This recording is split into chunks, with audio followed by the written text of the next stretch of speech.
listening to the Podcast Advertising Playbook, your resource to better understand and execute successful podcast ad campaigns. Hello, and welcome to the Podcast Advertising Playbook. I'm your host, Heather Osgood. Today, I am joined by Rich Smith. Rich is the founder of Rich M. Smith Growth Studio. Rich, welcome to the program. Thanks so much, Heather. It's great to be here. So you have a very extensive background in marketing, and I would love to just start with that. You know, my guess is that there's probably many listeners who've not heard of you before. So tell us a little bit about your background and kind of what brings you onto the podcast today. Yeah, sure thing. So I've been in marketing for a long time. I think, I'm over 3 decades now I've been the chief marketing officer of 7 different companies over the last 20 years. And they range from, Fortune 500 financial services firms down to privately held 125 person data company that, I helped to get to a sale and a 9-figure exit. So I've been through, both B2B, B2C, as well as large company, small company. I've been a management consultant before and worked with, a lot of different companies of that size. And then, helped found a company. And now I'm sort of back doing, my own thing. And, with our growth studio, we work with clients on everything from how to set up their branding, go to market, and really with the goal of helping them to scale and obviously, reach the outcome that they desire. Mm-hmm. Yeah, that's awesome. And it's probably a lot of fun. Obviously, you've got a lot of firsthand experience working on marketing companies, but it's got to be pretty neat to work with a whole bunch of different companies and see their unique needs. What has that experience been like? Yeah, no, that's a great question. And I really love that. I find that while the industry changes and every industry has its own dynamics and, different organizations within that industry, whether, they're again, B2B, B2C, B2B2C, they all have different, kind of makeup and objectives, but the principles remain the same. And that's honestly what I help a lot of clients with is just understanding why things work. Because, I'm not necessarily going to be there every day to help you make decisions, but what I can do is give you a framework within which to make, marketing growth and sales decisions. And then, another thing that I often do is introduce other providers to my clients to help them with whatever, execution that they need to do. So yeah, it's great. I love the variety. I love, solving problems in lots of different industries. And honestly, what drives me is, I'm a really big believer in small to mid-sized businesses and entrepreneurship. Mm-hmm. And, I feel like, they employ more people than large companies in the country. If you add up, the number of people that are employed by small businesses, it dwarfs the Fortune 500. And that's where a lot of the job creation comes from. And there are so many I know there are great products, services that just need to be brought to the world. And the sad reality is a lot of those companies end up failing, and they don't fail because they have a poor product or poor service. They fail because nobody knows about it, and they haven't figured out how to drive distribution that creates a revenue engine for them that feeds the business and allows them to grow. And so that's what I'm passionate about. Hopefully you can hear that in my voice is helping those organizations bring the great stuff that they're doing to the world for all of us to benefit. Yeah, absolutely. Well, and I think it's been so fascinating. You said you've been in the industry for over 3 decades. I am right there with you. And when I started in my career, I love to go back to Oprah Winfrey because there's a great podcast called The Making of Oprah, and it really broke down the market share that Oprah had. And when you look at the number of eyeballs that were on Oprah, and you compare that to the number of eyeballs that are on anything that we create right now in marketing, they all are just dwarfed, right? I mean, I should get the actual statistic, but it was something like 75% of Americans were watching Oprah. And Yeah. when you had like the big networks, right, the big TV networks, it was so it was expensive, but it was also easy to say, I'm going to reach this huge group of people. And even like when we're talking about mid to small businesses in a community, you could say, this is the standout TV station, this is the standout radio station, the standout newspaper. I'm going to go through that channel and I'm going to market this business. And I remember at the time how frustrating it was that we didn't have all of the statistics, right? There weren't those, all of those exact metrics that we could look at for conversions, and we wanted it so badly, right? And then you've got the explosion of digital advertising and what that has kind of done, and I remember thinking, oh my gosh, like we've reached the mecca, like we can actually measure everything, we can see everything. But now it feels like we're on kind of the flip side of things where everything is so incredibly fragmented that it is difficult, and things with technology are just changing so rapidly. How are you navigating that with your clients? How do you take an industry and say, okay, this is really going to be the best marketing path for you? Yeah, so that's another really, really good question. The world's changed a lot since Oprah launched. So much. And I mean, she's an incredibly savvy businesswoman and she's done, an amazing thing with her career and all of the various other things that she's gotten into and built off of it.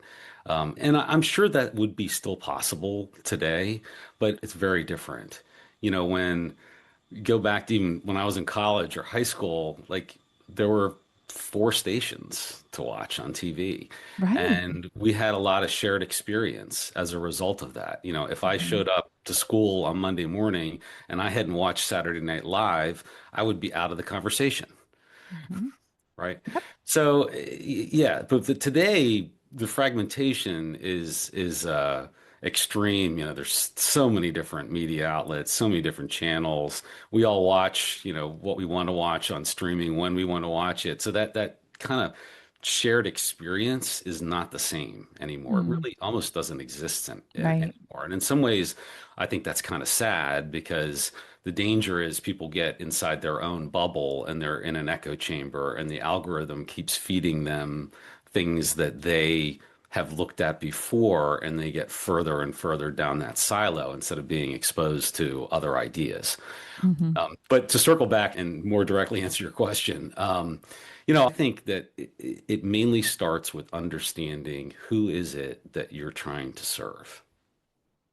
A deep understanding of who is it that you're trying to serve.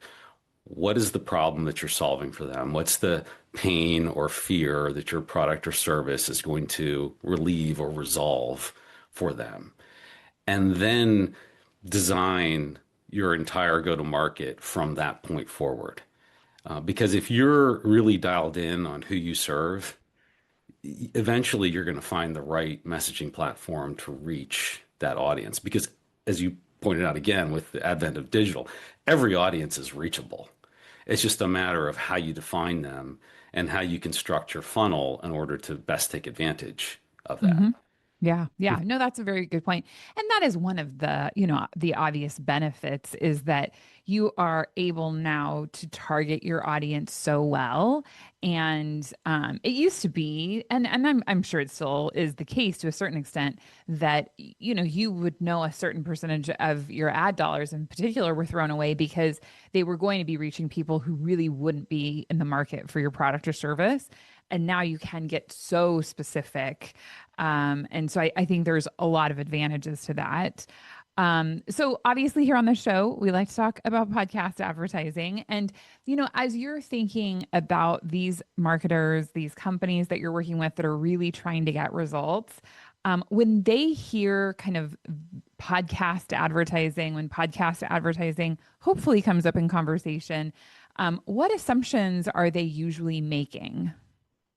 Um, well, one challenge that have to overcome to even have that conversation is a lot of CEOs think that that's fluff, right off the Mm. bat. They just Hmm. don't understand. They don't believe that that it will could be a business driver for them.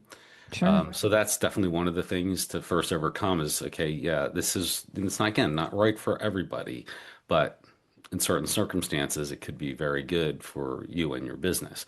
The other thing to overcome is the time commitment.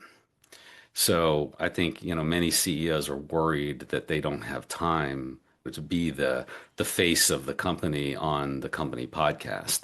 And so that's also, yes, it does take some time, but there are resources, people you can put in place. I'm sure you use them. I use them to help with that process so that, you can make a production of the podcast so that you're not, so that your talent, so to speak, or your CEO is not spending an inordinate amount of time doing it. And then I think the third, real misconception is just that I'm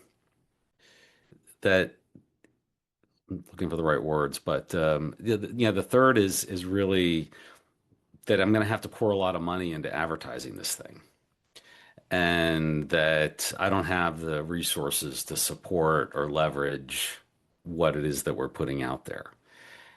And again, that really depends on your objectives, right? I mean, the barriers to entry to getting into and launching a podcast have probably never been lower than they are right now. This Sure. technology is available to Oh, everybody. yeah. It's pretty universal. But if you're really dialed in on your message and you really have a good understanding of your audience and you're putting together content through your podcast that serves and is interesting to your audience, it will grow over Hmm. time. Yeah. Yeah, for sure. Well, and when I think about podcasts, I feel like there are three entry points. So, the first one that I think is something that everyone should be incorporating into their marketing strategy is guesting on podcasts, right? Obviously, you're a guest here today, and Yeah, my thought is you probably are here because you want people to know about you. You want them to hear about the podcast that you have. You want them to hear about the services that you provide. So, really, I believe that if you're in business, you should be trying to guest on podcasts because there are lots of shows out there, and you can find some very like niche specific podcasts that could be a good fit for your product or service.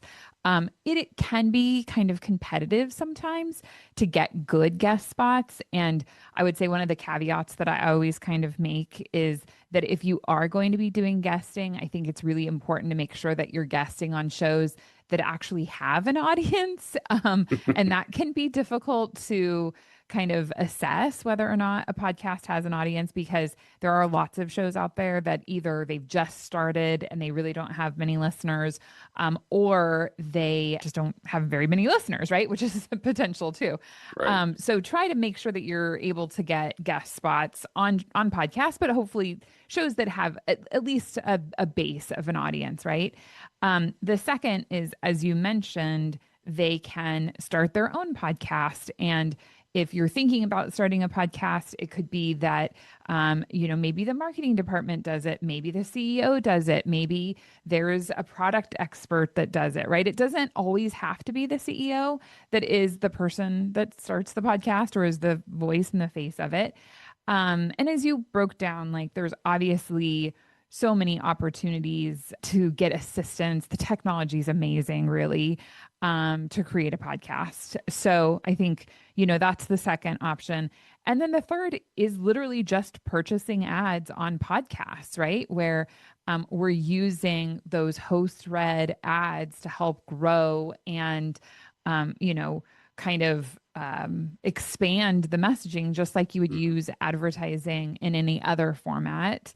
And I guess I'm curious, do you feel, when I started in podcasts, which was about 10 years ago, I started, with trying to sell podcast ads, and I would call marketing professionals who didn't know what a podcast was. And that was a little challenging, of course, but now I feel like we're definitely on the other side. I don't think there are many people out there that are totally unaware of a podcast. Um, do you think that companies see the actual just purchasing of ad time on podcast as an option? Is that something that your customers, bring up to you or your clients are interested in pursuing? Yeah, so I love the way you laid out that continuum because I think that's exactly right, and and it should not be overlooked that being a guest on other people's podcasts is a great kind of low effort way to get into it. And that could be a great method for, CEO or a company that's thinking about doing this to start by being a guest on others and then see how that feels. And then maybe Hmm. you want to progress into having your own. But to get right to the question you asked, so I don't think that many, let's call them mid-sized businesses, Hmm. I don't think that they're thinking of podcast advertising. It's Yeah. not something that I hear come up. Yeah. Yeah. So I think as an industry, very large companies, yes, but then they're doing ad placements through their agency, and their agency's doing media buys, and they're buying some of the big shows out there, and so they do get it and they use Hmm. it. But I think the mid-sized companies are kind of missing an opportunity Yeah. because they're not thinking about it. Right. And, as we said earlier in this conversation, it's so important to be really focused on the audience that you're trying to reach and the audience that you want to serve. And podcasts are a great way to do it because there's so many niches, as you mentioned. Right. There are tons of niches out there, and there's bound to be one that fits your business, or Yeah. 20, 30, or 50 that fit your business. It's just a matter of finding them and getting on there. I've got a brand new podcast. I just launched it myself. So I'm kind of a good guinea pig for this. I started maybe 3 months ago. And Nice. yeah, and I'm starting to get, I mean, even just in that short amount of time, I'm starting to get some interest from organizations that are interested in sponsoring what I'm doing Yeah. because they want to reach my audience, and that's great to see. It's not really necessarily why I got into doing it, Sure. but hey, if it helps to defray some cost, and if I can help get them, get some good businesses and out there in front of some others, I'm thrilled to do that. But I Yeah. do think it is vastly overlooked as a Yeah. channel in that mid market. Yeah, it is. And, of course, I could spend the next hour just talking about the wonders of podcast advertising. But the piece that I always go back to that I just feel like is so different in the sea of short attention spans. People spend so much time listening to podcasts and viewing podcasts, but it's pretty amazing when you compare the time spent with a podcast with other formats, how much more time is spent. And the way that I look at it as well is that it's such an engaged audience, right? It's this audience that is very intentionally here and they're listening for a reason. The other piece that I love about podcasts, and I know that this is for me personally, I love all of the entrepreneurial shows and health and fitness shows and self-help shows. Like those are all the types of shows I listen to, but there's shows that are already giving me advice, right? Like they're already saying like you should take a magnesium supplement. And then when I hear magnesium advertised, it's easy for me to say, "Oh, okay, well, he said I should take this like these supplements and now he's advertising this product, like maybe that's a good fit." So I think the level of engagement of the audience and then the fact that so many podcasters are already doling out advice and when they promote a product is just such a natural fit. Hmm. Yeah, and I think, there are some great examples out there that probably, most of your audience would be familiar with. And, not to get political, but if you look at the last presidential campaign, Absolutely. one candidate made heavy use of podcast advertising, podcast appearances, and one candidate didn't. And the candidate that did won. Hmm. So, that in and of itself really kind of points out that, look, if the political campaigns see the value in being, and they hit podcasts of all sizes. They Hmm. did get on the big ones, but, they hit podcasts of all sizes. And if they're seeing the value in it, then that's usually a pretty good leading indicator. Yeah, for sure. So one of the things we talk about a lot in the industry is that the metrics in podcast ads are not as developed as digital advertising. And, I always kind of feel like podcasts sit between offline and online channels. And there's so many reasons why we don't have the metrics that maybe advertisers are looking for. I know that we're talking kind of about like that small to medium sized business. Do you think is what I guess there's a few questions that I have. Is it the metrics that are missing? Is it that they just don't even think about it as an option? Or is there another reason why maybe they're not considering podcast ads? Well, I do think that there is work as an industry to be done on the metrics. Sure. And a lot of, I think, what makes the metrics soft is it's fragmented, Hmm. right? Like you can okay, you can get numbers on the number of people that viewed you on YouTube, numbers that saw you on Apple or Spotify, what have you. You can get that information, but you got to kind of bring it together yourself. Hmm. And that I think is, one of the challenges. The other is, many industries have third-party services that provide data on podcasts. And Hmm. there's some of that out there. It's mainly around creators, right? There's some Hmm. companies like Favicon that are ranking creators and tracking, podcast listenership and that kind of thing. So there's some of that out there. But it's not like in many industries where you can get pretty hard data from a third party source on the viewership and the number of people that, saw the TV show, saw your ad, et cetera. And you don't have to rely only on the advertiser giving you the data Right. because you can get it Right. yourself. And that and you can use it to verify what the advertiser or the publisher is telling you. Hmm. And so I think that's an area where, as an industry, the whole podcast industry just needs to get better. Hmm. Hmm. Yeah. That's really fascinating. I think you might be one of the first people who has ever said that on the show. I definitely think everyone talks about the fact that the metrics aren't as good as we would like them to be, but you make such a good point in that there are lots of other platforms for other, mediums where you could go out and you could see, what that creator or, what Yeah, that platform is delivering, and the fact that we don't have those third party companies. I mean, there are lots of third party companies out there. I mean, I think PodTrack is probably the OG, right? Like there are lots of companies out there that through pixels or prefixes are tracking downloads, of a show. So that's there, but it's not publicly there, right? It's something that the creator has, but mhm. the advertiser certainly doesn't have access to it. And so yeah, that's really interesting. Yeah, There's a company called Podchaser that I think we've had their founder on the show before.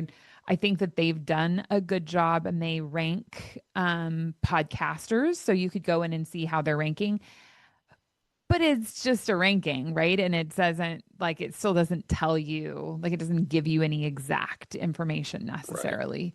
And it, right. it gives you estimates, but frankly, they're not very good estimates. So yeah, interesting. Yeah, and there are so many parallels in other industries. In fact, a company that I worked for that helped build, I mentioned earlier, we got to a nine-figure exit. That company's whole business model started with verifying leads that were being created on financial services and education websites. So, Wow. sites like LendingTree, Lower My Mhm. Bills, places like that. The lead industry used to be the Wild West. And like you couldn't necessarily trust that if you were buying leads from someone that those leads were created on the site. You might be thinking you're buying a mortgage lead, but you're really buying someone who filled out a sweepstakes entry form, Right. right? So that company was founded to provide veracity within the lead purchase Hmm. world Hmm. ecosystem. And we had code running on something like 35,000 different websites sites that generate leads. And so as a buyer of leads, you could buy that information directly from us. And so you could Hmm. see, Okay, yeah, it says I bought this number of leads from LendingTree, but let me look at them and think, okay, I can verify that they were all created with the form that they said that they were going to be created Hmm. on, Hmm. what how old the lead is, and even down to basically having like a visual playback of the lead creation experience. So, because a lot of companies that were buying leads would end up getting sued under various laws like TCPA. I won't go down that path, but this technology helped the advertiser basically demonstrate that the person who signed up for the lead really did give consent for them to be called and texted and followed up with, which very, very important, right? So Sure. anyway, long story. I didn't mean to take us too far down that rabbit hole, No, it's but interesting. there really is a case for that kind of service Hmm. within, I think, the podcast world. And you mentioned some of the ones that are out there. I'm sure maybe they're even thinking of maybe some of these more advanced techniques and as a business model. Hmm. Yeah. Yeah. No, I think that it's really, really good advice. And it's so difficult with podcasts because, like you said, there's YouTube, there's Apple, there's Spotify, then there's all of the smaller delivery services, right? Where people can listen to podcasts. I think RSS, the nature of what that is feeds into it. There's just so much fragmentation. And I don't think anyone in the industry is necessarily wanting us to go down the single platform route.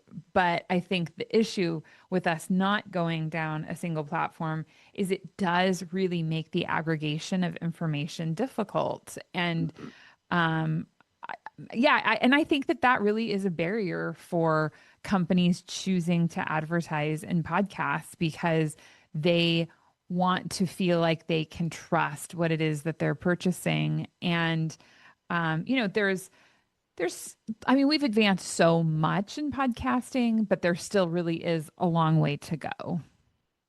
Yeah, I would agree. For all the reasons we've talked about, Hmm. certainly, I've spent most of my career buying advertising, Right. as a CMO, right? And that was one of the things that I did. And it's disconcerting. Like Hmm. if you really can't trust the numbers that you're getting, or you feel like they're a little soft, and maybe I'm not getting, the impressions that they're say that I'm getting, and you don't have independent sources to measure it, you have to discount that and what you're going to pay for the advertising. Right. Right. Yeah. No, Even if absolutely. you even choose to do it, you have Right. to discount it, and then you're really relying on, and this is not a bad thing to do, but you're relying on only like if you set up the proper infrastructure to measure the inbound results that you Hmm. get from a particular sponsorship. Uh, that you can verify it with the traffic that you're getting if you set it up correctly and you're able to measure it. Hmm. Yeah, yeah, absolutely. So, how important do you feel like attribution channels are? I mean, there are so many different attribution, channels that you can use, and I feel like sometimes, especially companies that aren't as versed in podcasts, will come in and say, "Oh, well, we want to do." These different techniques. And it's like, okay, well, we can do that, but like it's not necessarily designed for audio. You're probably not going to get like the actual, like real information. Um, yeah. Do you feel like that tracking, the attribution, pixel implementation how important are those to marketers? I think they're very important, Hmm. particularly when you start talking about larger companies Right. and larger organizations and agencies, media buyers. I think that becomes very important. At the mid-sized business level, maybe not quite as much. Hmm. And that's not because, it's a bad thing. It's just that they tend to not have the same level of analytical sophistication Right. to even Yeah. consume that Right. information well if And they what to were do getting. with it. And Yeah. yeah. Yeah. No, that makes a ton of sense. Um, so I'm curious. I know that there's a lot of marketing advice out there, right? I mean, it's everywhere really. And some marketing advice seems like it's a really good idea, but it doesn't get implemented all that often.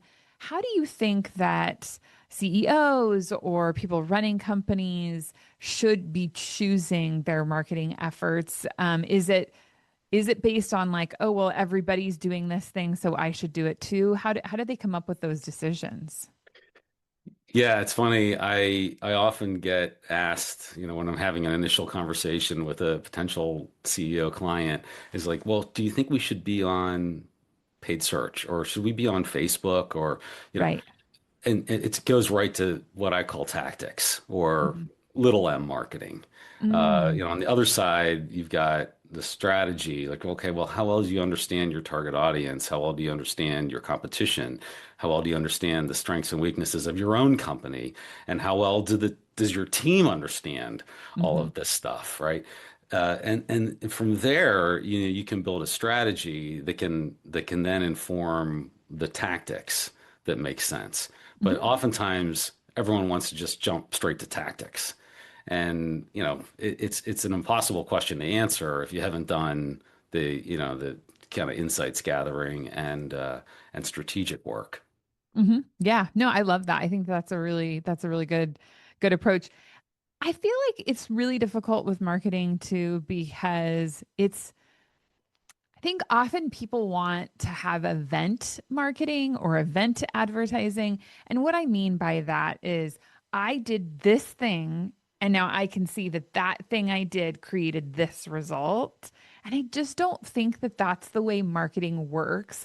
It's so much about, like you said, you have to have a strategy, but then also it's a building block, right? And I remember my first sales manager used to say, which I think is true, is like you can't start a steam engine on a dime and you also can't stop it on a dime. And I think that that is a really good marketing analogy just in general, that it takes time to create awareness. And what I always talk to people about is that no one is going to buy a product that they have never heard about, right? So, like, there's just impossible. Like, you have to be aware that this thing, this product, this service exists in order for you to make a purchasing decision. And I mean, there are these foundational concepts, right? Like, we have to know that it exists. We have to know what all the different business options are within that. Then we have to identify this is the business I want to go with, and why are we going with that, right? And all of these are often like split second decisions, right? Depending on the consideration of the product. Obviously, high consideration products are going to take a much longer period of time, and low consideration products can happen very quickly. And so I think consumers can often make decisions very quickly and are very influenced by marketing, even though they don't realize that they're being influenced by marketing. Yeah, yeah, I think that's definitely true. We all tend to make decisions based on emotions and then rationalize them later. Hmm. And that's actually something that I talk to clients about all the time when they're constructing, their own messaging is what's the emotional impact that you're trying to have with that message? Hmm. And what are you trying to get the person to feel or do? Right. Hmm. And instead of hitting them first with a bunch of features and product matrices and comparison charts and all the logical stuff that you think they want, they really don't want that Hmm. first, right? They want to be able to, hey, do I trust these people? Hmm. Or does it sound like they get me based Hmm. on what they're saying? And then, later the logical stuff can come into play to help reinforce and get the, ultimate sale. But if you're not speaking to the emotional side first, you're probably never going to generate that kind of awareness. And, going back to what you were saying, like, I do see that a lot of organizations just don't quite understand how long it takes to really build a strong level of awareness in their category. And it's a long game. Podcasting is a long game, as an example. This is not you're not, very unlikely you're going to have an overnight viral episode, right? With Right. 2 million views. Very, very unlikely. Is it possible? Yeah, sure, it's Sure. possible. But, lightning strikes every now and then. It's a long game and it takes, Hmm. an amount of staying power and commitment to it to before, you're going to start to see results. And sometimes, as a marketer, as a CMO, as a business owner, not everything is measurable. Right. Right. It just isn't. And Right. I wish it were. I got my start working for a credit card firm, a lot of direct marketing, heavy data. We could measure just about everything. But, as you move into other industries and you start using broad media and podcasts and out of home and all these things, like it's not perfectly measurable. Right. And so, sometimes you have to run experiments based on, addition or subtraction. Okay, like I'm going to run something that's not very measurable in a particular market and then measure what happens in that market. And that's, there are ways to triangulate at it, but, at some level, you just have to accept that you can't measure everything. Right. Right. No, absolutely. And that's, yeah, you can't measure everything. And, you know, the approach that I have always taken is, are we headed in the right direction? Right. And obviously, from, a spending perspective, you have to say, well, if we spent X number of dollars, we need to make sure that we're getting X number of dollars out the other side, or else what are we doing here? Right. Like that has to happen. But often it is about, are we trending in the right direction, and not so much like, did this one specific thing revolutionize the business, or did this one specific thing create something? Because there is just so much synergy that has to happen in marketing, for it to be effective. At least that's the thought that I have. Do you agree with that? Yeah, I do. I think many times, 1 + 1 + 1 = 5, right? You, Right. you have to get Right. to a certain level of critical mass in a particular channel before you start to see the benefits of it. And, going back to just talking about measuring a little bit, everybody absolutely should be measuring at a macro level. I think what we were really talking about is measuring at the micro level, but managing at the macro Right. level. Okay, I spent this, I got that. You got to be able to put that all together. Now, drilling down, is great, and I've done lots of attribution modeling and things of that nature. But you got to be careful with that. But the advantage of starting to model attribution is that you end up not throwing out channels like display advertising or podcasting or out of home, or because if you build a good attribution model, you can give them proper credit Right. for the traffic, in the business that they're generating for you. Yeah. Yeah, absolutely. Well, Rich, I know we need to start wrapping it up. I guess I have to ask the question that you have to ask these days, which is, how do you see AI impacting marketing? Oh gosh, we could probably do hours on that one. I'm sure. But I'll say this. I think one of the most important things that it's doing is it's lowering the barriers to entry in a lot of different ways for a lot of different types of marketing. It's not, I'm sure at some level, yes, it's replacing people a little bit here and there, but for the most part, I don't really see it replacing people or the human element. I Sure. see it as augmenting that and Hmm. making people more efficient Hmm. and able to produce things faster, Hmm. do better research, do better background. Um, I think the danger is that it's super tempting to use it for like generative purposes, Right. and that can lead to problems with just maintaining your authenticity to your Hmm. audience. Hmm. So the impacts are vast. I think it's definitely changing a lot of things. I think now with there are a lot more AI agent type workflow Oh, oriented sure. tools coming out. Hmm.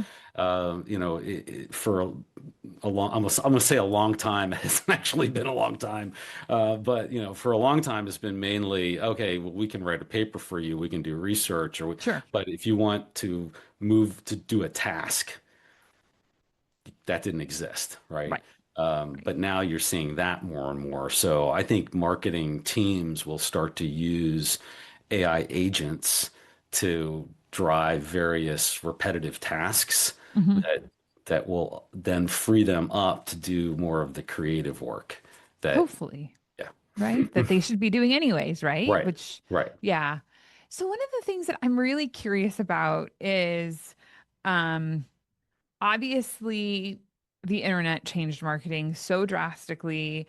And I think that, there we've had this kind of evolution of, okay, I've got a website.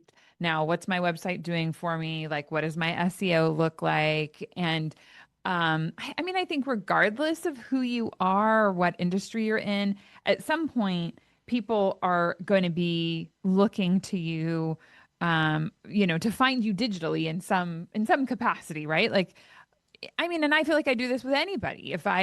Um, if I'm going to be interacting with them, I'm going to go look at their LinkedIn profile. I'm going to go look at their company website. I'm going to, maybe look at reviews or whatever, right? Like there are just these steps that are very natural that we all take. And what I'm really interested in is that SEO has been such a huge thing for so many years, and I really think that, and I think what I'm most fascinated by is, are we going to get to a place where I don't, maybe I don't even need to market my business in the same way, because as a consumer, I just go to AI and I say, okay, AI, plan this trip for me and tell me all the best restaurants to go to and the best, museums to visit. I need a new car and these are all of my qualifications.